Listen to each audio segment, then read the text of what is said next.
Hi, everybody. So this is our topic for today. It's archival research, and the members are myself, Brenda, and Jose.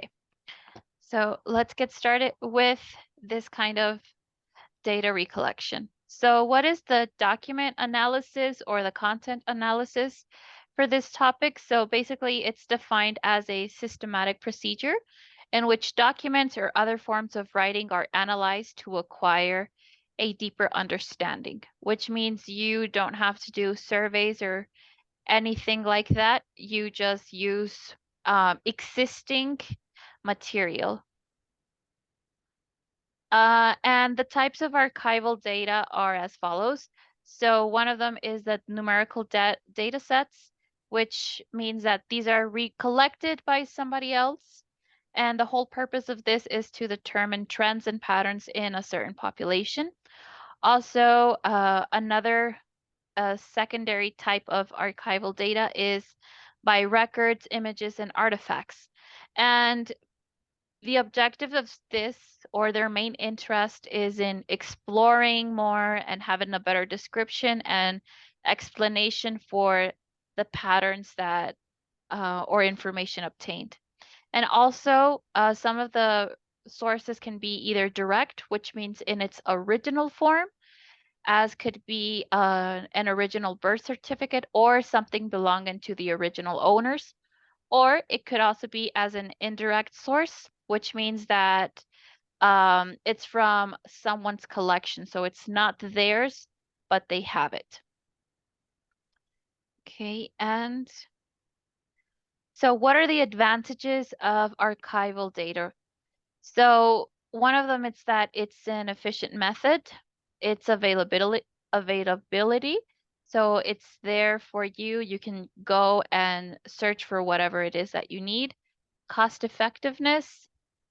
It doesn't cost you hardly anything. The lack of obtrusiveness, stability, exactness, and coverage. Okay, so you don't have to recollect any information. As I mentioned at the beginning, the information is already available. So somebody else already recollected that information, and you can take advantage of this and use it for your research. Now, what are some of the limitations? So some of them will be that there may be insufficient detail, low retrievability, and biased selectivity. So, for example, let's say that you want to uh, you're collecting whatever textbooks were used between 2010 and 2020. So you might select the books you want to compare for your research, probably based on what you think was useful or not. So there you are making a judgment and given like a personal opinion on it, rather than setting exact example of what you want. So a better example would be that you are selecting books between 2010 and 2020 that were used specifically in the state of Guanajuato in public schools or in a private school in a specific area. So this means that you are not being subjective, but you're being the complete opposite, very objective. So this is why there might be some limitations, as you might be like very selective and subjective of the information you're collecting. Oops.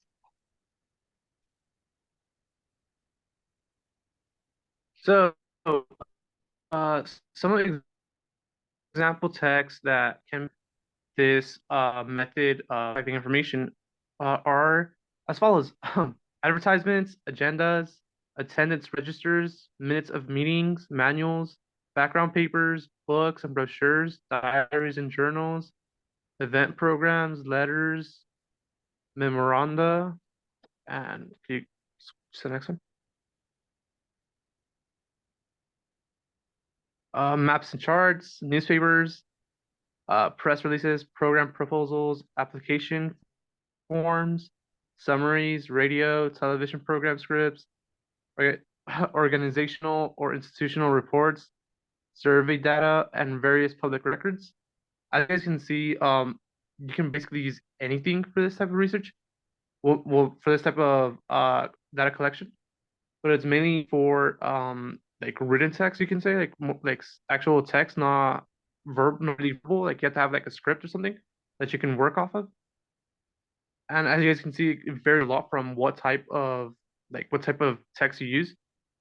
For example, it says maps. You can also television scripts. So you can basically grab a piece of text or piece of information from different sources or different media and try to use it for your data for your research. Ah, shit. Next, please.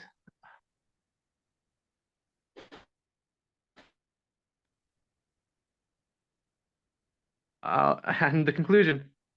So archival data's main data's message is that it's not necessarily by the researcher, as it is already available. Our archival data source can be mostly found in technology, but has not yet been updated. In other words, archival data, well, this form of collecting information is very useful if you don't really want to go out and collect data in the traditional way, which is doing surveys and actual not meetings, but what do you call them, interviews. So instead, you just have to look for text or other works of other pieces of work that kind of focus around your topic and like center around it to try to understand your topic slightly better. And what else were we going to talk? Oh yeah, how some of the limitations it has really can somewhat contradict the purpose of your research. We were talking about how it can be very selective. In other words, I can be like talk, I can be my topic can revolve around how native teachers or non-native teachers, and if I'm like somewhat biased towards native teachers, I'm gonna choose text that kind of favors them. So that is very harmful for this type of data collection. But in all, with that being said, archival data collection can actually be very useful, but it takes a long time because you have to be searching through various articles.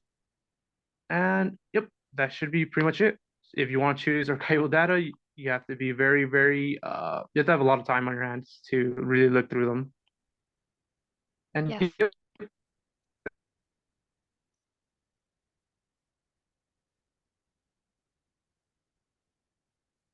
Okay, so thank you. And if you have any questions, you can write a comment under our video. Bye.